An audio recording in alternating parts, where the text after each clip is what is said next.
Saturday, June the 2nd, 2018. Where is the time going, eh? Only 19 more days left of decent daylight. That is incredible. Anyway, today I'm down in Kent, as you can tell by this Oasts house, positioned just behind the station here at Teynham. About to undertake approximately 15 miles, I believe.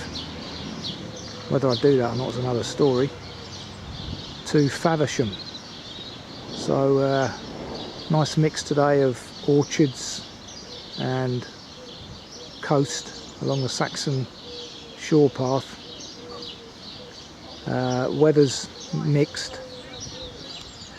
There's some cloud about, but no rain forecast. Bit of a light breeze, and temperature's about 20 degrees at the moment, which is ideal for walking. Has been a bit humid of late, but not too bad today with the breeze. It's about 12:30, so let's press on. A lot of miles to be done. Okay, now starting the walk proper, having just come off the road, residential area, and it looks like we're about to walk through a rape field, which thankfully has now come out of bloom. Okay, I see a hedge gap referred to in the text. Presumably this is the onward journey, but I don't see any finger post as mentioned. Clearly that's an onward footpath and gently uphill though. Like I say, thankfully the rape is not in flower now. Good to bear that in mind for future walks. Quite challenging walking this because the path isn't clear. The rape, well, the path is clear, but the rapes still manage to encroach. So although this path is not frequently walked, it's causing problems getting across it. But it looks like we now, having left the rape field, have to contend with another overgrown path, and although I was going to bring my secateurs, I forgot them, along with the sunglasses. Although having said that, these clouds look ominous. Met Office says only 10% chance of rain, but I don't trust them.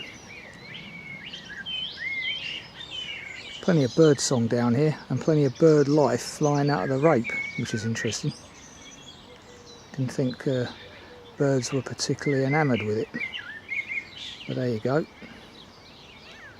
Crossing over the quite tranquil A2, Watling Street, walking down Cellar Hill, and plenty of thatch in use, I've noticed, reflecting the local marsh area that we're in, as we'll see later. This one looks like it's up for sale. Anyone's interested? I'm more interested in that black cloud in the distance. My goodness, looks like it's full of lightning. Anyway, fingers crossed. Next to the dog waste bin, that's our onward journey, where the lane turns left. God, that bend and half pong.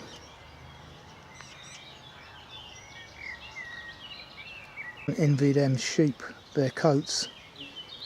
My goodness, look at that. Far too hot for those coats.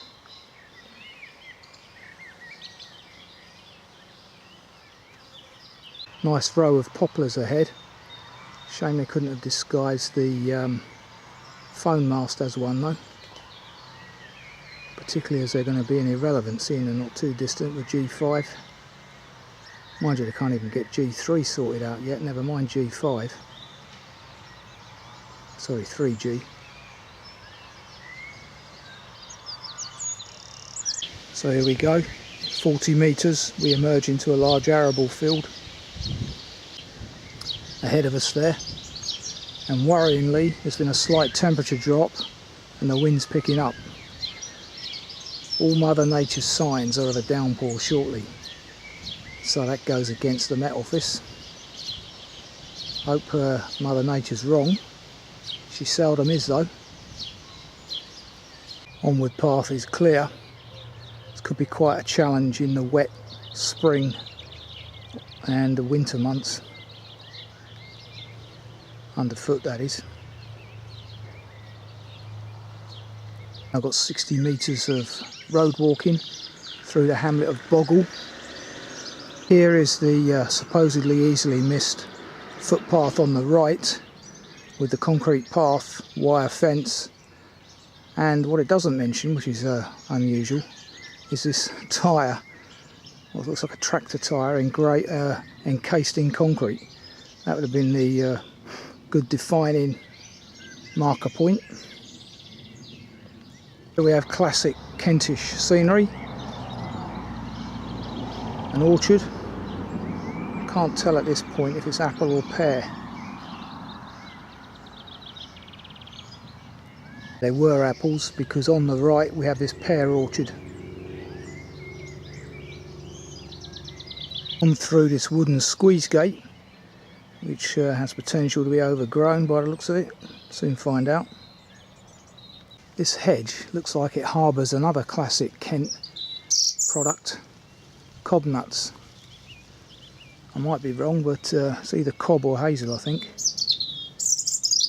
Makes sense to be growing that here as well. Here we have the well protected cherries.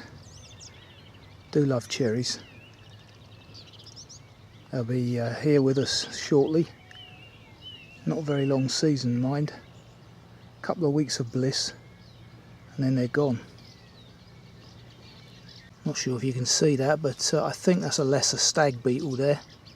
Keeps falling on his back and causing himself all sorts of trouble. As soon as I turn him over, he's climbing something and falling over again.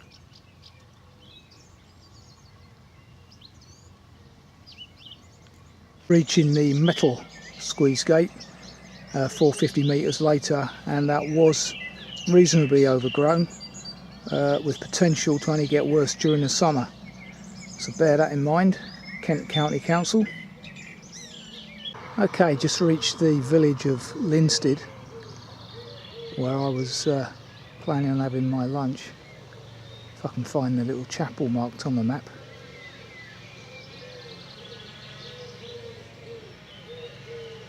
There is a pub here as well for those that want an early lunch. Not early for me, because obviously I start later. Okay, having just passed Swedish houses referred to in the text and shown on the OS map, I realised that my part of the walk doesn't actually go past the church, which is unfortunate, but lunch is going to have to wait a bit. Amazing, 2nd of June, look how this barley's coming on. That's all happened rapidly. It's only a couple of weeks ago when this was, not this particular field, but it was all green. A couple more weeks this will be ready. Interesting old Oasts building over there. As you can hear, I'm stood in a sheep field. Classic tick territory, which is why I never wear shorts. Well, one of the reasons, even on a hot balmy day like today. Though it's very hard to capture them on film, there's an abundance of those little blues, common blue I think it is, butterflies in here. Wonderfully bluey violet colour. There you go, perfect. As they say in these areas, perfect. We're not far from Darling Bud's territory. What a wonderful sight that is.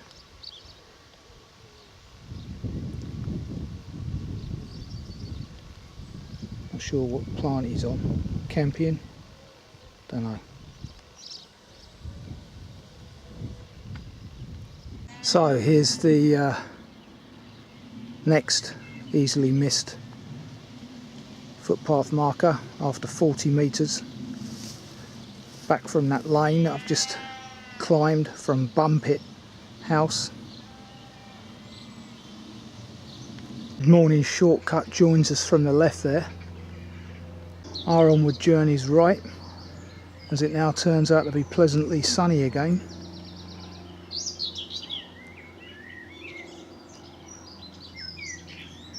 Now going through a pleasant tree tunnel, offering respite from the overhead sun. This is the area known as Cherry Gardens on the OS map, but clearly now an apple orchard.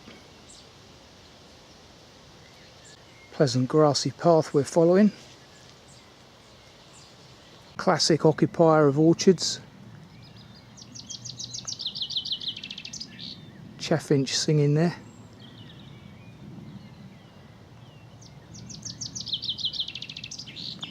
They seem to like the orchards.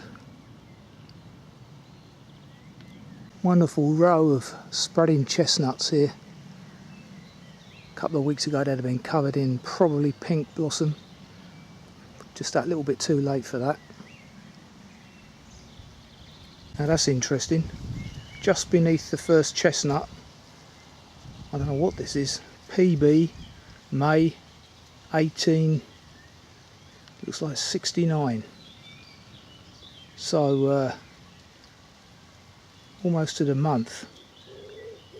Good period of time ago. I wonder what that is, the fence maker's post? That'd be incredible if it is. Amazing.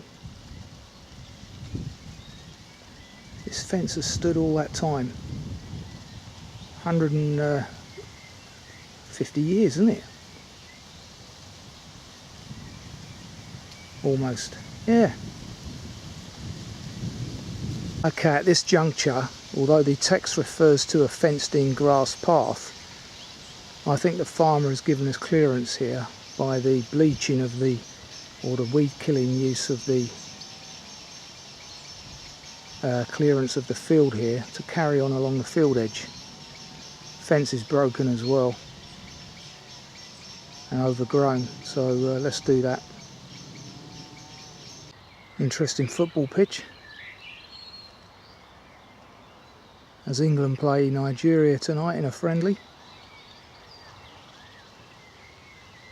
Strawberries will soon be ready as well, as I can see by a number of red things down there.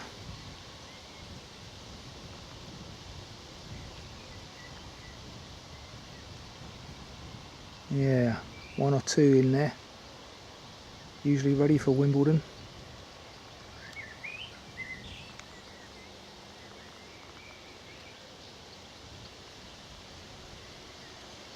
Our onward journey here is left over the stile at the bend of this road. Interesting bird. Let me just capture that.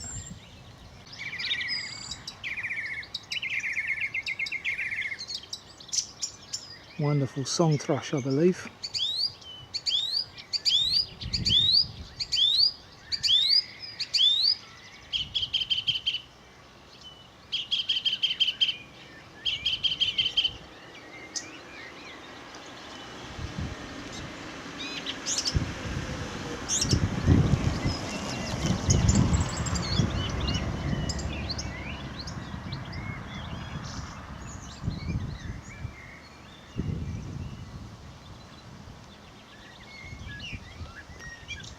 Yeah, wonderful.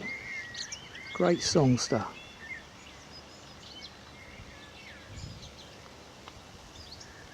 Okay, see the electric fence, but I'm not seeing any plastic handle to the left of this large tree to facilitate my passage on, per the text. So what you actually do is walk to the right of the large tree behind the fenced in one, follow the fence line down to this little shed, and that gets you through the electric fence. These set of stiles either side of the tree line referred to in the text are not clear, not well maintained either. So clearly someone doesn't want somebody else crossing over this field, I would have thought. Strange, because we're now on the other side of the football pitch. Odd little circuit that. Minute. Anyway, Later, if I get a chance. Another overgrown path here. Yeah, all part of the cuts. They do that pretty well. Well, there's a bit of machinery here blocking off what I believe to be the access down to Nowd's Lane. So I'm not sure how you get out of this orchard now.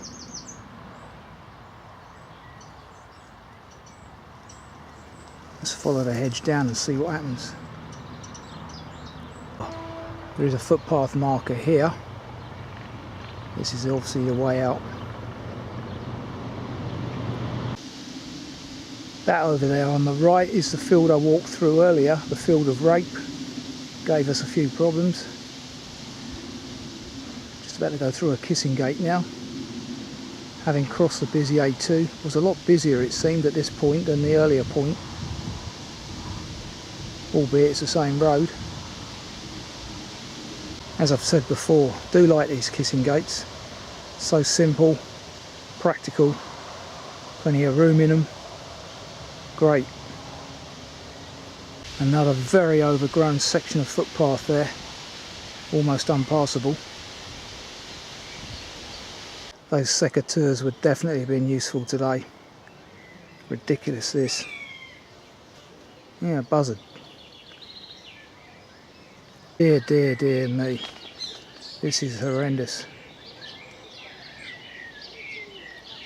See, the public footpath comes down the side of that wooden boundary fence there, but you can't get through. So I've come up this paved track here, illegally probably, but you just can't get down this bit. I mean, my legs are absolutely dying out for dock leaf now. Luckily I'm kind of used to stinging nettles, good for osteoarthritis, so there's that benefit, I suppose. Under the old railway line now. Wonderful walk in this. Far away from it all. Just like pop larking.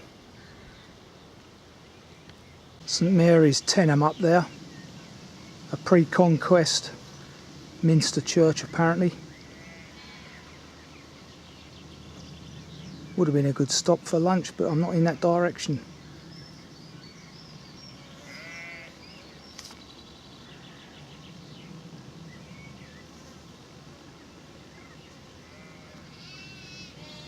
Get a better shot of it now through this gap in the hedge.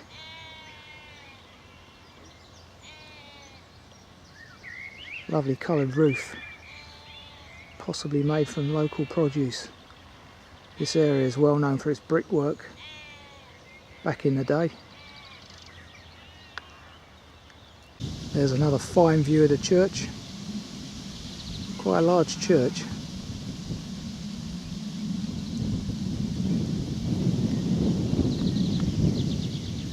Wonderful thatched house over there. Again, probably made from local brick.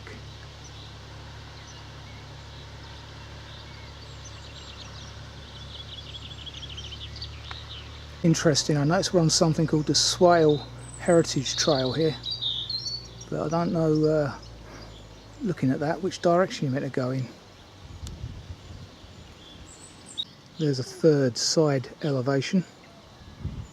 As I say, big old place.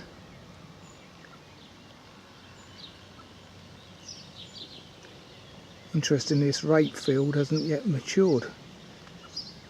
Thank God the one that we went through first thing had. Interesting. It's an old chapel. Indeed. Now getting into a different kind of terrain. This is Teynham level, so we'll soon be hitting the shoreline.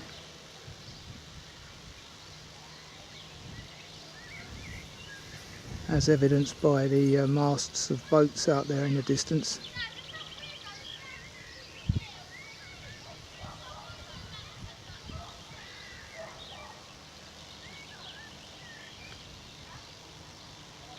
Now joining the Saxon shoreway at Swale Marina.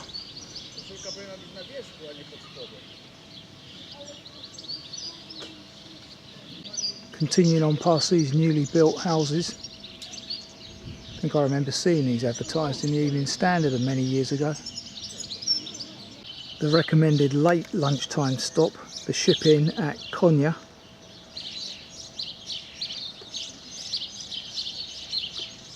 It's 3-armed footpath marker. I'm going to take the onward journey up there, but there is an option to follow Konya Creek more closely and do a left there. Adds about 650 metres, but bearing in mind I'm already doing 15 mile today and potentially up against the clock. That's 650 metres I don't need, so I'm going to stick with the Saxon shoreway. So on my left behind these hedges is a former brickworks apparently, as I mentioned earlier, and on the right we've still got orchards. And we're rapidly approaching the coast.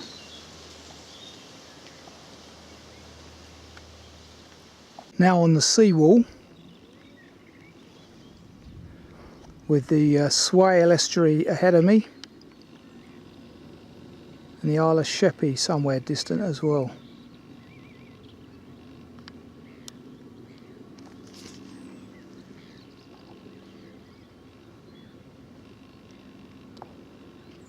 Just hope I don't encounter any cattle on this section. In my experience, seawalls and cattle do tend to mix quite often. Oh, the infamous floating caravan has now been well and truly bashed in. Got the Swale estuary here, Fowley Island and Sheppey beyond it. One of those wherry type boats out there.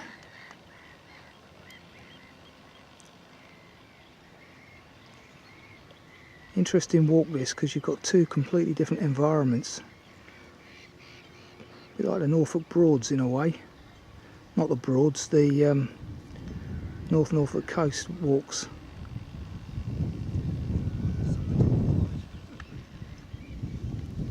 Looks like the Dartford Crossing road bridge over there.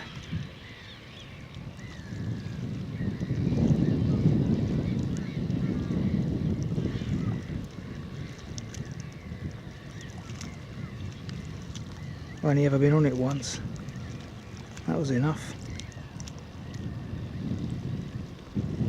So the last walk we did was Langdon, looking down on various parts of this side of the country from One Tree Hill. Now interestingly I'm here. Didn't plan it that way, it's just the way it's worked out. Views on my right as I walk, looking inland. Below me I can hear a cuckoo.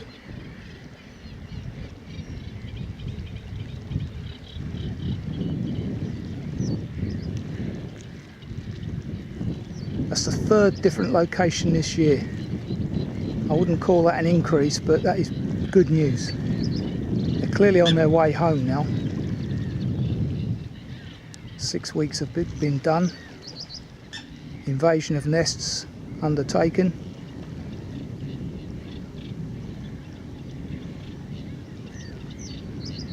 Sedge warbler singing down there somewhere in those reeds.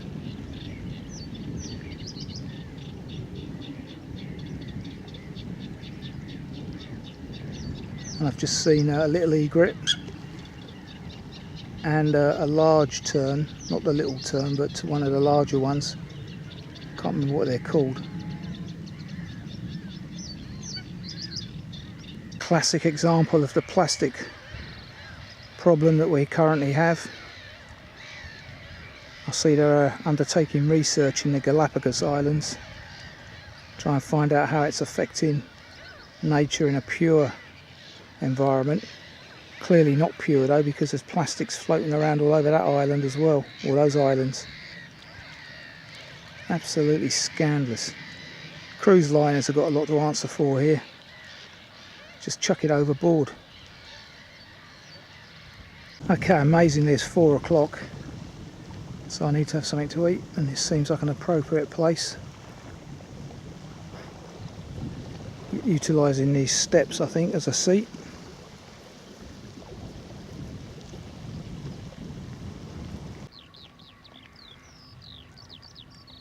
Good shot of a heron there,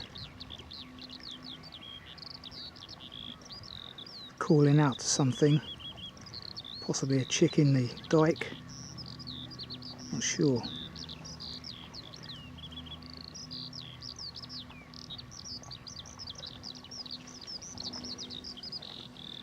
And just to the left there, remnants of the old rifle range that used to be down here. Ghosts from the war.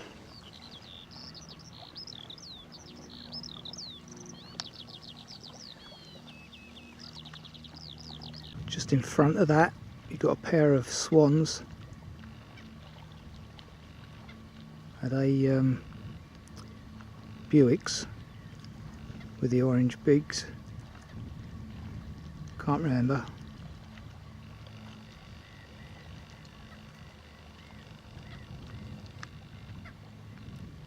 Oyster catcher, of which this area is infamous. Whitstable being just down the road.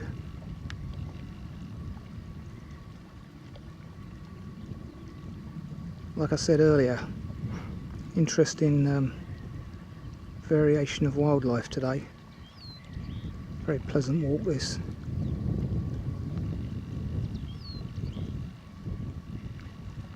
There is a second one, there it is. So again a pair. Right at the end of my range this.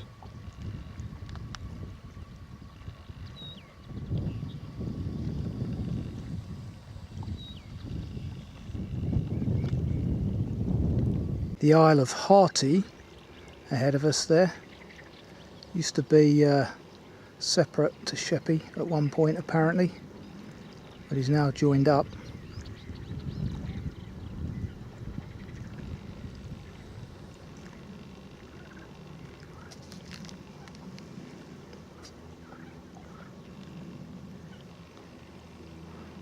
Interesting, I haven't heard a bittern today.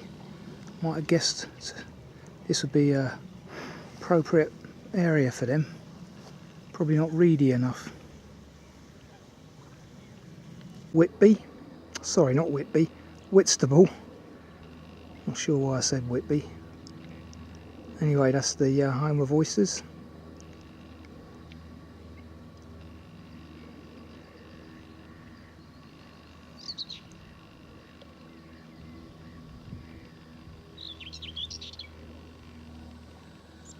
White throat in the background.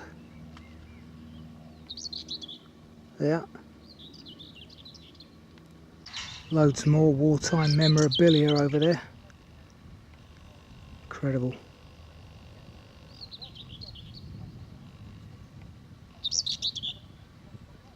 Now where's that white throat?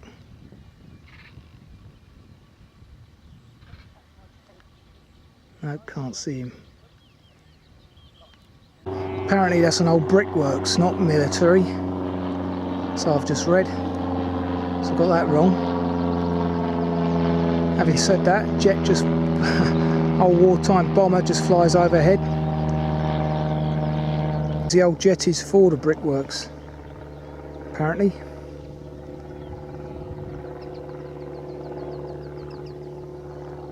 Amazing all this history, eh? Social history, love it. And dock, apparently. Information panel about Orr Marshes.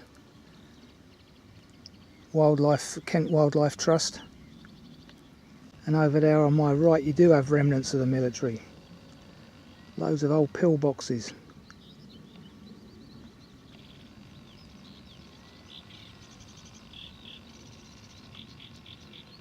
Amazing, they've left them all. Plenty of them there. North Downs backdrop.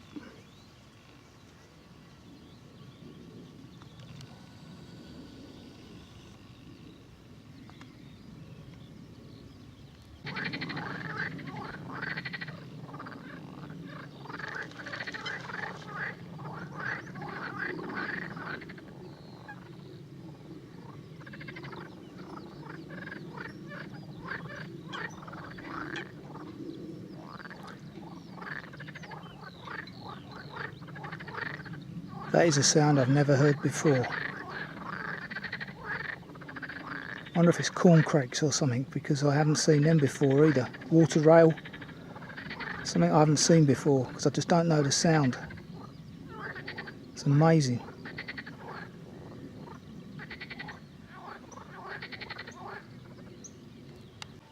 The Watch House Information Centre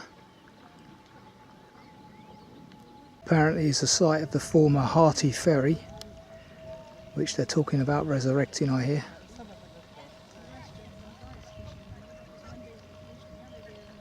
My mate used to work on it many moons ago.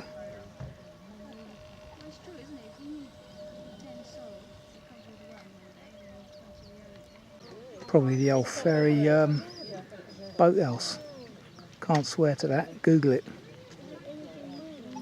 Here's the gushing artesian well, which used to supply the explosives factory, Faversham explosives factory apparently, during the war. Pretty amazing. People are topping up their water canisters all about me now at the moment. Just managed to break in. The motorhome types. I've seen Seawall Hide, operated by Kent Wildlife Trust. And this is the area known as East Flood.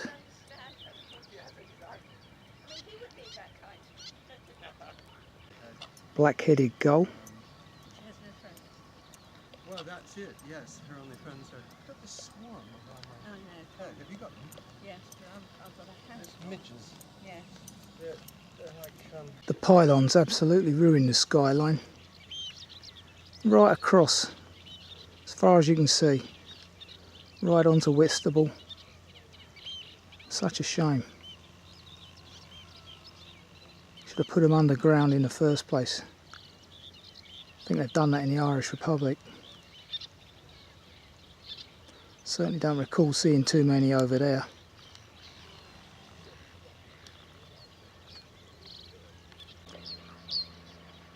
Reed bunting, I do believe. Fantastic.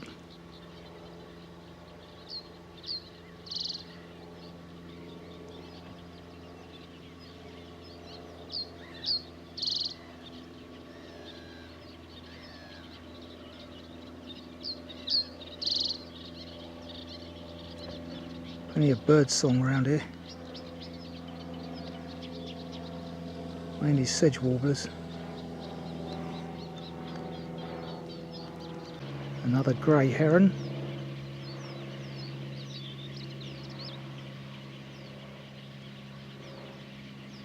Plenty of midges about as well.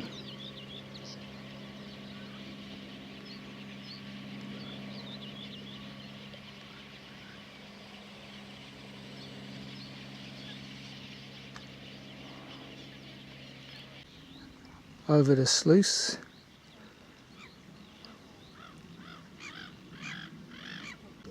Some old relics there.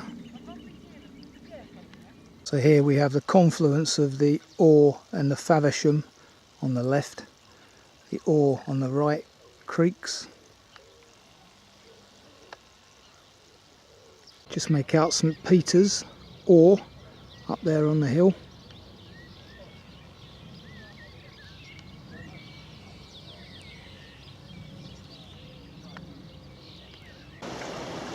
Now walking past on my right what was an old quarry, with the marina now on my left.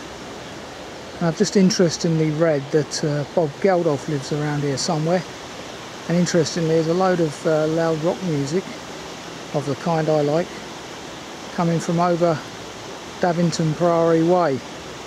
Wonder if there's any relationship in the two. Playing Thin Lizzy at the minute. Good man. Interesting old mill up there on the hill just behind this quarry. Former quarry.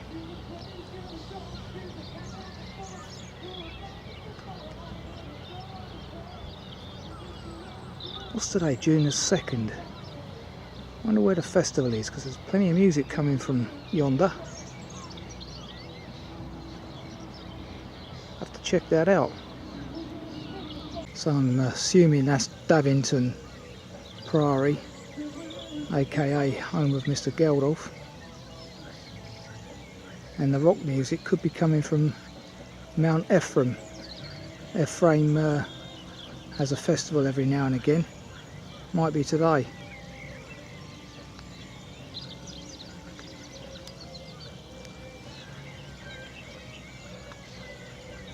Lovely located pub.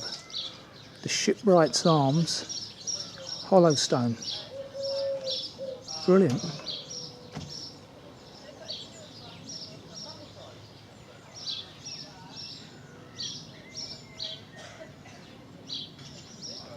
Once again back at the confluence of the Orr and Faversham creeks and the eyesore pylons.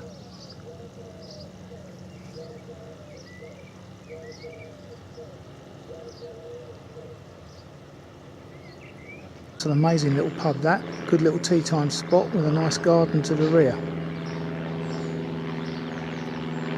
Now, I knew I wouldn't get through this day without an issue. Please, dear God.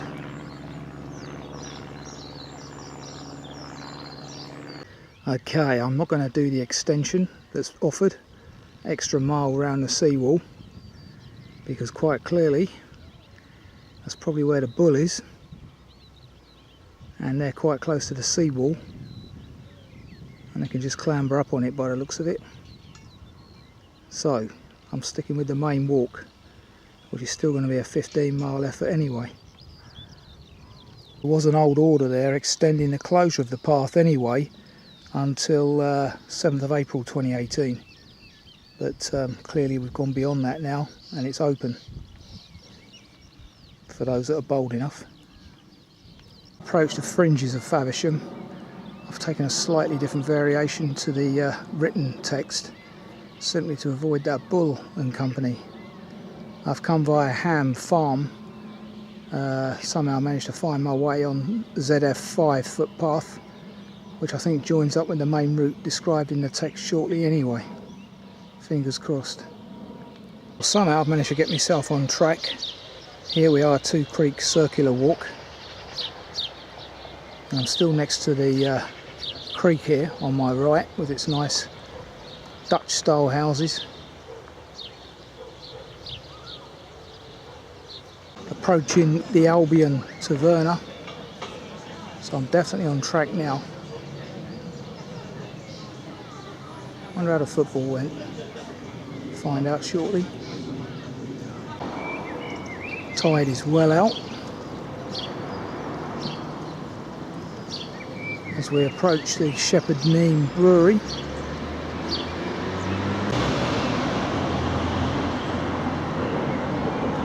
Walking up the main street in Faversham, West Street.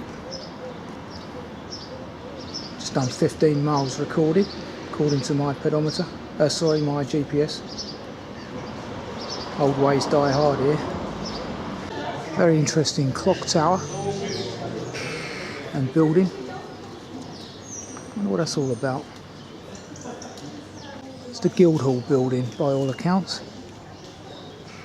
Wonderful.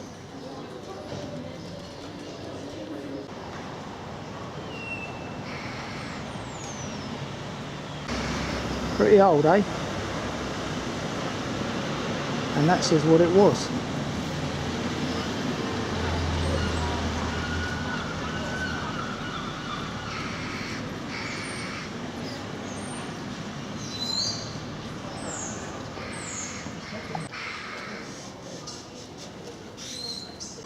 Lovely water pump there. Looks like it's still active as well. Can't believe that. It's got a pump handle on it and everything.